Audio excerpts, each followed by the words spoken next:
یو کس تپوس کړی دی چې په دنیا کې د الله جل جلاله دیدار په دنیا کې غوښتل او د نبی کریم صلی الله علیه وسلم دیدار په دنیا کې غوښتل دا جایز دي او کنه. نو په ویښه باندې خدا دواړه نه کېږي، ځکه چې محمد رسول الله صلی الله علیه وسلم د دنیا نه تشریف وړی دی او د الله جل جلاله دیدار په ویښه باندې په دنیا کې نه کېږي.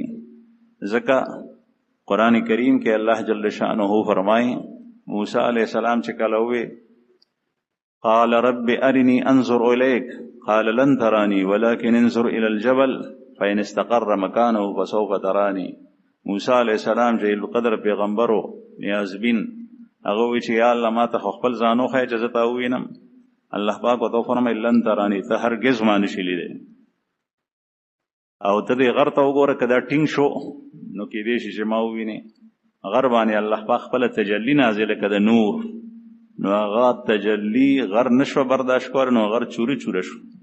موسی علیہ السلام بېهوشه شو، بیا په هوش کې راغلو، بیا د خپل قول نه واپس. او که دې نه مراد په خوب کې غوښتل وي چې ما په خوب کې ولیدې، نو د دې سفیده نشته خاص. البته د یو مسلمان مؤمن اشتیاق وي چې ما خپل خوب پیغمبر صلی الله علیه وسلم په خوب کې ولیدې.